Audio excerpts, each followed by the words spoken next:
Tell your story. Change the conversation. Organized by students. TEDxYouth at SHC.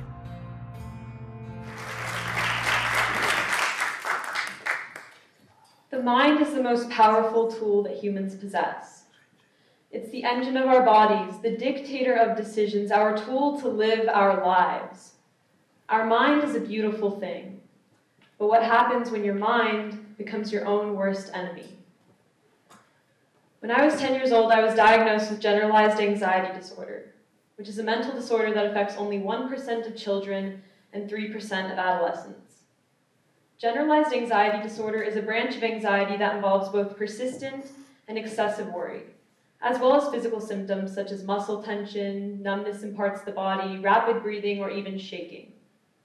Anxiety itself is a quite normal or rather universal emotion we experience in stressful, uncomfortable, or frightening situations. Every animal, including humans, have innate threat detection systems. It's what helps us protect ourselves from predators.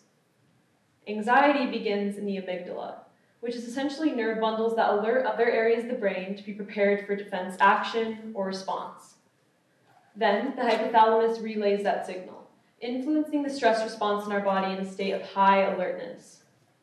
This is typically known as the fight or flight response, which can be kept in check by the ventromedial prefrontal cortex, or VPC. Our VPC serves as a motivational or logical person in our lives, our rock that keeps us grounded or sane. For me, that's my mom. When you have anxiety, these threat detection systems are functioning incorrectly, which causes us to worry. Now, for people like me with an anxiety disorder, this common form of anxiety goes into major overdrive. But at 10 years old, I had no idea what anxiety was, not to mention mental health. I understood broken bones, diabetes, and the flu. Physical health. But mental health, well, that didn't sound like a real problem. Granted, I was 10 years old, but the immense weight of my own ignorance added to the fear of societal stigma made my back ache. And I couldn't come to accept my disorder. Now, although I was unaware of it at the time, anxiety disorders and most mental disorders are not unusual or uncommon. According to data from the World Mental Health Survey, researchers estimated that about 3 out of 10 adolescents struggle with an anxiety disorder. 50% of the adolescent population struggles with a mental disorder, and believe it or not, stress is the #1 killer of humanity. Yet mental health is something that we as a society ignore. Since the start of my mental health journey, I have heard the notoriously insensitive remarks and comments of support saying, just stop thinking about it. Don't worry so much. Let it go. It is just in your head. Yeah, it's definitely not that simple. The societal stigma surrounding mental health and mental illnesses stems from a long history of misconceptions and lack of understanding on the matter. Now, people mistakenly use mental health and mental illness interchangeably. However, they are two very different things.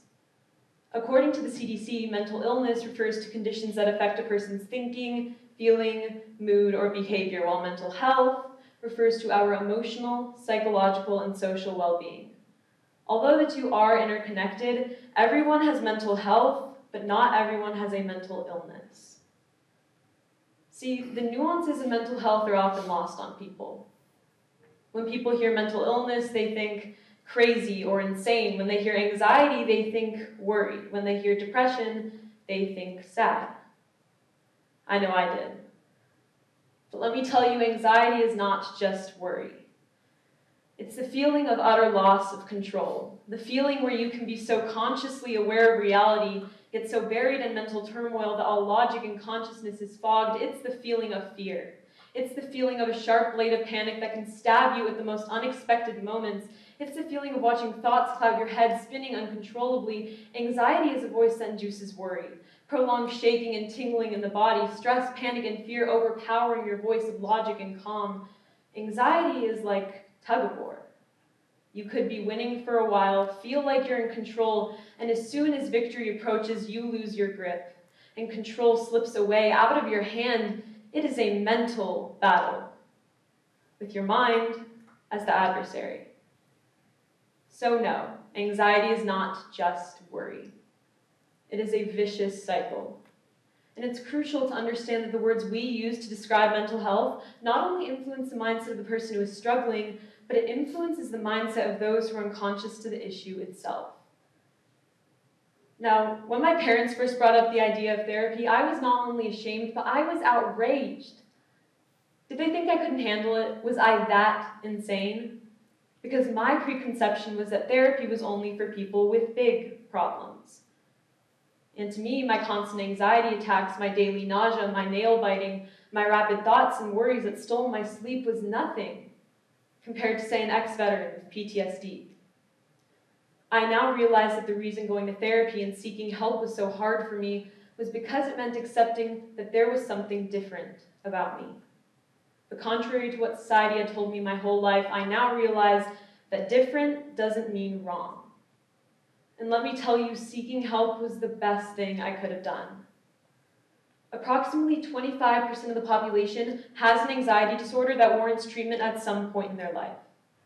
I'm incredibly thankful that I had parents who offered me medication and therapy free of judgment. However, I'm also aware that so many people live without that support system. And even if you do have the support from your loved ones, it is still incredibly difficult to battle the social stigma surrounding mental disorders.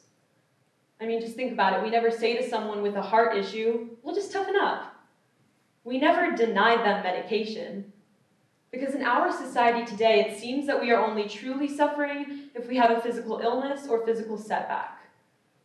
Just look at Simone Biles, for example. She took herself out of the Olympic competition to take care of her mental health. And what was the public's response? That she was weak. But if she had taken herself out of that competition because she had a medical issue or, say, broke her leg, no one would question it. Now, it may sound odd to me to compare a broken leg with mental illnesses. It may even sound offensive or rude, but that comparison, being odd and uncomfortable to hear, is exactly my point.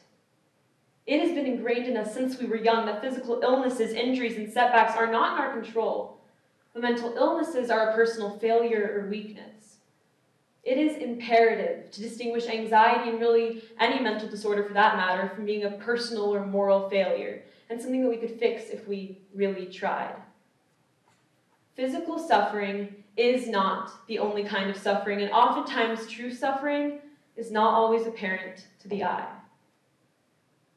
Now let me tell you, for so many years I told myself I would grow out of my anxiety. I thought I could heal, as if anxiety were some type of temporary disease. If I worked hard enough, then eventually it would just disappear.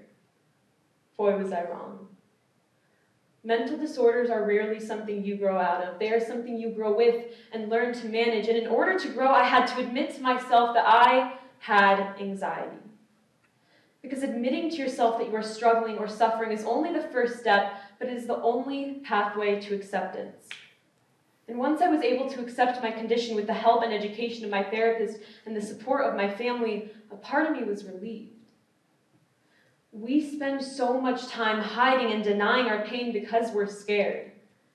Because we live in a world where the definition of suffering is limited and minimalized when it comes to mental suffering. We live in a world where adolescents are told they will grow out of it, where women are told they are just hormonal, and where men are told to man up. So to anyone battling a mental disorder, I want you to know that you are not alone. You are fighting what may feel like a perpetual uphill battle, but let me tell you this, anxiety and mental disorders are not a problem to be solved. It's a process that is both discouraging and rewarding, but experiences like mine are made so difficult because of the societal stigma and the lack of awareness and education. I'm here today because each time that someone has the courage to speak out, to be honest about their suffering, it expands our closed mindsets to the possibilities of suffering that go beyond just that physical illnesses or injuries. So let us not degrade or increase our suffering because the people around us do not understand. Let us pull down that mask and change the conversation. Thank you.